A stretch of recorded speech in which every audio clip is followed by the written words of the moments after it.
저희 찬송가 180장 함께 찬양해 주시겠습니다. 찬송가 180장 하나님의 나팔 소리 함께 찬양해 주시겠습니다.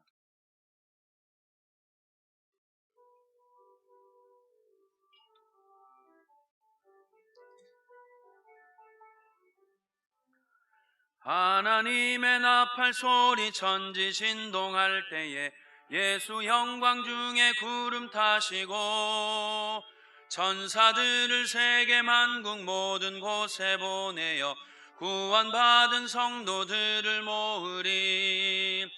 나팔 불 때 나의 이름, 나팔 불 때 나의 이름, 나팔 불 때 나의 이름 부를 때에 잔치 참여하겠네. 무덤 속에 잠자는 자 그때 다시 일어나 영화로운 부활 승리 얻으리. 주가 택한 모든 성도 구름 타고 올라가 공중에서 주의 얼굴 배우리. 나팔 불 때 나의 이름, 나팔 불 때 나의 이름, 나팔 불 때 나의 이름 부를 때에 잔치 참여하겠네.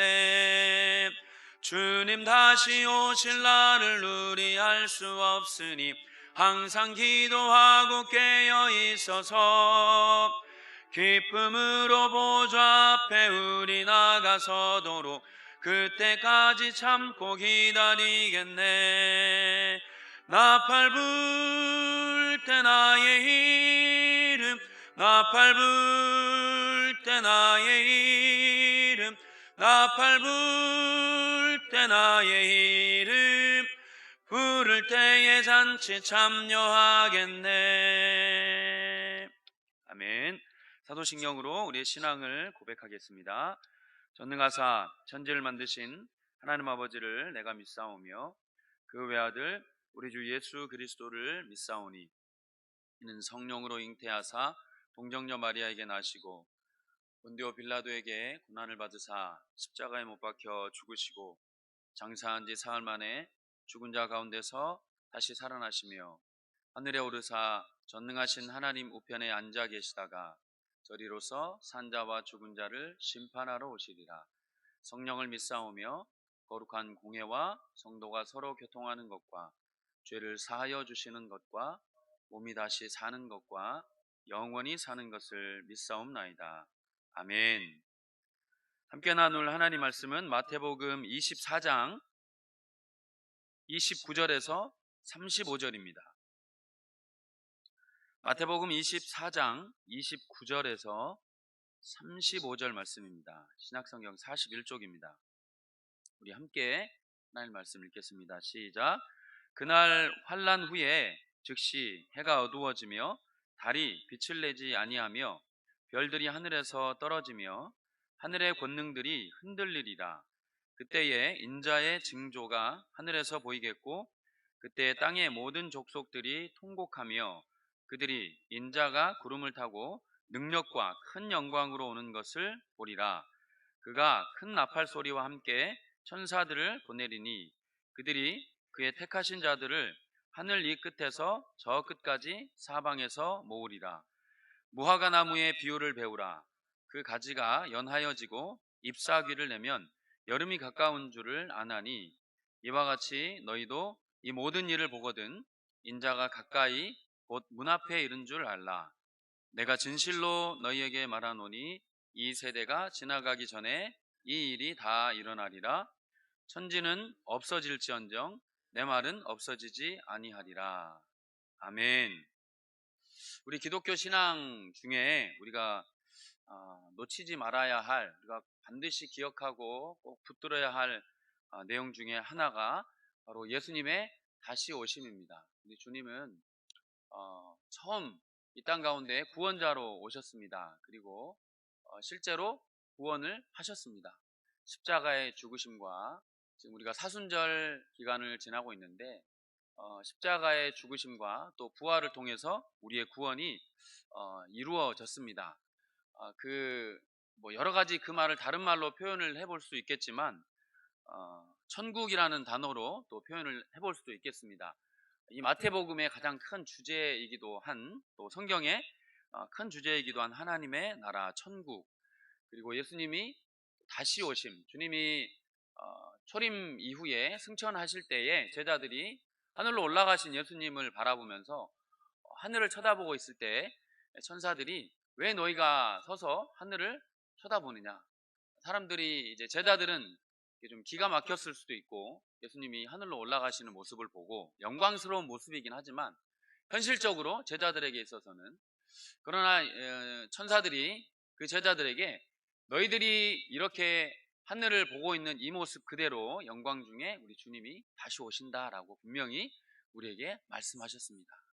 오늘 말씀에도 보면 그 주님이 이 땅 가운데 다시 오실 그 모습과 그 현현에 대해서 말씀해 주고 계십니다. 우리 하나님의 말씀은 1.1획도 거짓이 없는 정확무한 하나님의 말씀인 줄 믿습니다. 그리고 그 말씀은 반드시 이루어질 것입니다. 오늘 이 말씀도 우리에게 주시는 반드시 우리에게 이루어질 주님의 말씀입니다. 주님은 다시 오십니다. 오늘 말씀 보시면 29절 30절 보시면 하나님의 예수님께서 큰 영광과 능력 가운데 다시 오는 것을 너희가 보리라 라고 말씀을 하고 있습니다. 우리가 이 말씀들을 볼 때에 특히 30절에 보면 그때 인자의 징조가 하늘에서 보이겠고 그때 땅의 모든 족속들이 통곡한다라는 내용이 나옵니다. 사랑하는 여러분, 우리에게 예수님의 다시 오심, 여러분에게 예수님의 재림, 다시 오심은 두려움입니까? 아니면 소망이십니까? 우리 주님이 이 땅 가운데 다시 오시는 것, 주님은 반드시 다시 오실 것인데 그 주님의 다시 오심을 여러분들이 소망으로 기다리고 계십니까? 아니면 좀 천천히 오셨으면 좋겠는데 이런 마음이 드십니까? 우리에게는 기쁨이요 잔치가 되는 줄 믿습니다. 우리 주님이 다시 오시는 것, 지금 우리가 살아가는 이 세상 참 환난이 많고 고민이 많고 염려가 많고 슬픔이 많은 이 세상인데 우리 주님이 이 땅 가운데 다시 오실 때에는 그 천국을 진짜 완성하시러 이 땅 가운데 오십니다. 우리에게는 그것이 오늘 말씀에 있는 것처럼 우리가 아까 찬양을 들었던 것처럼 잔치, 이게 우리에게는 더할 수 없는 그러한 천국의 잔치가 될 줄 믿습니다. 그러나 주님을 믿지 않는 사람들에게는 통곡의 시간이 될 것입니다. 특별히 마태가 이 말씀을 쓸 때에는 이 이스라엘 백성들, 주님을 십자가에 못 박았던 그 이스라엘 백성들, 회개하지 않는 그 하나님의 택한 백성들이라고 어깨를 목을 꼿꼿하게 세웠던 그 이스라엘 백성들에게 주시는 그 경고의 메시지를 많이 담아서 모든 족속들이 통곡하게 될 것이다 라고 말씀하고 있습니다. 주님이 다시 오실 때 우리가 주님을 영접하지 않고 우리가 주님을 찬양하지 않고 우리가 주님이 다시 오심을 준비하지 않는 어리석은 그 5 처녀들처럼 등불을, 기름을 준비하지 않는 5 처녀들에게는 신랑의 다시 오심은 두려움이 될 것입니다. 주님을 믿지 않는 사람들에게는 주님의 다시 오심은 심판일 것이고 두려움일 것입니다. 통곡하며 이를 갈게 될 것입니다. 그러나 주님을 믿는 우리에게는 그날은 기쁨이요 더 이상 우리의 눈에 눈물이 없는 영원한 천국의 잔치가 될 것입니다. 이렇게 주님이 다시 오심을 말씀하고 계십니다. 그리고 32절부터 보면 그때가 이제 곧 이르렀다라고 말씀하고 계십니다. 그때는 누구도 알지 못하나 한 가지 우리가 짐작해 볼 수 있는 것은 우리 32절 말씀 한번 읽어보시겠습니다. 시작. 무화과 나무의 비유를 배우라. 그 가지가 연하여지고 잎사귀를 내면 여름이 가까운 줄 아나니. 무화과 나무, 어떤 나무에서 잎사귀가 나고 여름이 그렇게 되면 여름이 이제 가까이 왔구나라고 계절을 우리가 알 수 있듯이 우리가 앞에서 본 24장 전반부에서부터 본 여러 가지 그 징조들과 현상들을 보면 우리 주님이 이제 가까이 온 줄을 너희가 깨달으라 라고 말씀을 하고 있습니다. 우리 주님이 다시 오시는 날을 우리는 알 수 없습니다. 언제 오실지.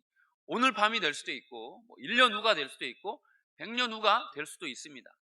그러나 주의 복음이 온 천하에 퍼지게 되면 그때 끝이 오리라 라고 주님이 분명히 우리에게 말씀하고 계십니다. 그래서 우리는 이 말씀을 통해서 우리가 꼭 기억해야 될 것은 우리 주님은 반드시 오신다라는 사실입니다. 또 한 가지는 이 예수님의 재림을 기다리면서 우리가 그러면 예수님이 다시 오시니까 이 땅은 없어질 것이고 이 땅은 그냥 없어질 그냥 허무한 그러한 세상인가? 그것이 아닙니다. 성경에서 말하는 그 천국은 두 가지 의미가 있습니다. 이미 이곳에 임했고 또 아직 완전히 임하지 않은 이 두 가지 속성을 다 가지고 있습니다. 이것이 천국입니다. 오늘을 살아가는 우리에게 물론 예수님의 다시 오심을 우리가 기쁨으로 소망 가운데 기다려야 되겠지만 그러나 오늘 우리가 그러면 어떻게 살아가야 할 것인가? 여기에 대한 숙제가 우리에게 남겨져 있습니다. 우리 주님은 반드시 오실 것이고 그 주님은 이 땅 가운데 심판주로 오실 것인데 오늘을 우리가 어떻게 살아가야 될 것인가? 거기에 대해서 우리 주님은 이 마태복음을 시작하는 초반부에 산 위에서 제자들에게 말씀을 가르치시는 그 산상수훈의 첫 말씀에 우리 주님이 이렇게 말씀하셨습니다.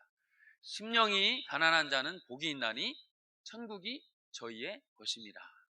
천국은 우리가 예수님이 다시 오심 그 재림 이후에 맞이하게 될 천국이 분명히 존재합니다. 그러나 동시에 오늘을 살아가는 우리에게도 하나님은 천국을 맛보고 이루라라고 말씀을 하고 계십니다. 사랑하는 여러분, 오늘도 우리가 이 새벽에 주님 앞에 나아오는 것이 오늘도 우리가 우리의 삶을 통하여서 하나님이 다스리시는 하나님이 우리의 주인 되시는 천국을 오늘의 매일의 삶에서도 맛보시는 오늘 하루가 되시기를 소망합니다.